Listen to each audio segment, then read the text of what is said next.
Hello everybody, welcome back to Gradual Financial Freedom. This is going to be episode 4 in our stock sector breakdown, and this is going to be the technology sector. It is the first of our cyclical stocks. Now we're going to go over the stock sectors real quickly. Defensive is healthcare, utilities, consumer staples, and then cyclical, technology, financial, consumer discretionary, base materials, real estate, communication, industrial, and energy. Again, we're just going to recap what are defensive stocks. Those are stocks that are not truly affected by market downturns. These are tied to items that we need. Meanwhile, cyclical are usually stocks that strive while the economy is booming, but are negatively affected with market downturns. They're also tied to items that we would like to have. Again, this one's about the technology sector. They're tied to companies that produce technology products and services. First on the list is ticker CSCO, Cisco Systems. Currently listed at $44.33 a share. It is listed by Yahoo Finance as overvalued, and you can see the short-term, mid-term, and long-term are all down.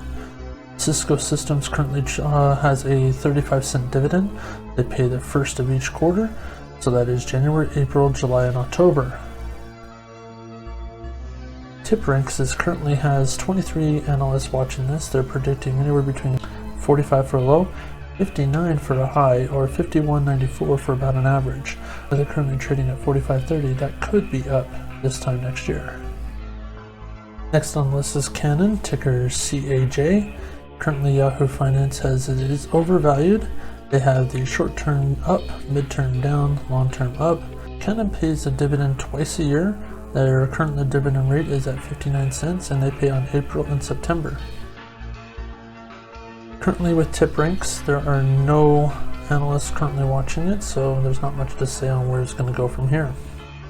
Next on the list we have Xperia, ticker XPER.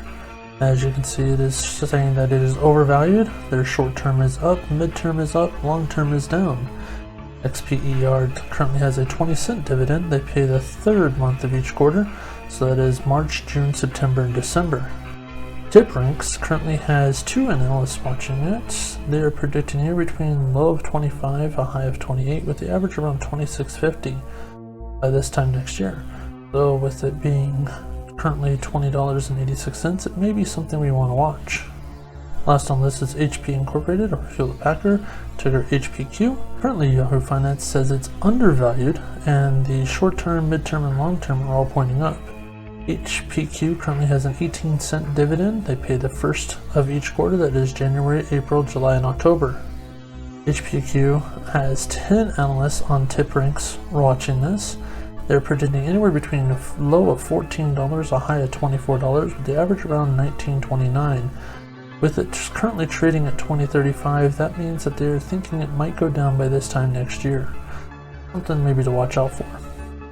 This is the current list of the stocks they have for the technology sector. As you can see, Cisco, CAJ, PR, HPQ. So as I've done before, I'm going to show you the dividend tracker. This is what it would look like if you have invested $100 to every stock that I've shown so far. Currently you would have $1,600 invested. You would be getting a yearly dividend of $78.48. with a dividend yield of 4.91%.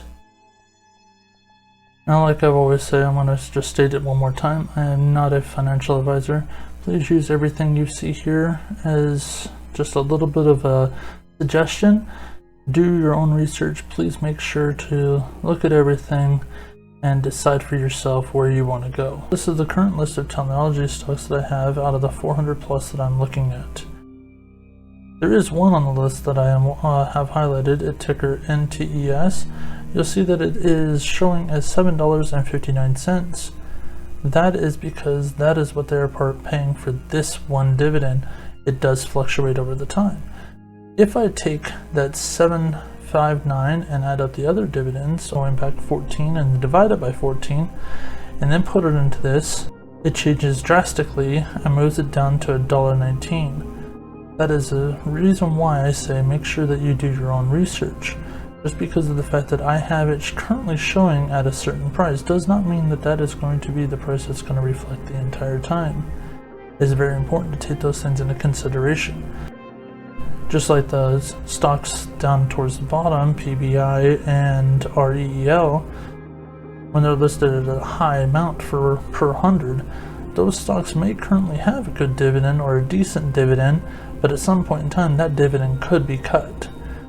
So like I always say, please use this as just a guiding example, kind of get your idea on what stocks to look into and where they could be. But if you have liked what you've seen so far, please do me a favor, hit that subscribe button, hit that thumbs up button. If you're looking into getting into investing, I do have a link below for Robinhood. If you click it, you'll get a free stock, I'll get a free stock, and other than that, I wish you the best of luck on your path to gradual financial freedom.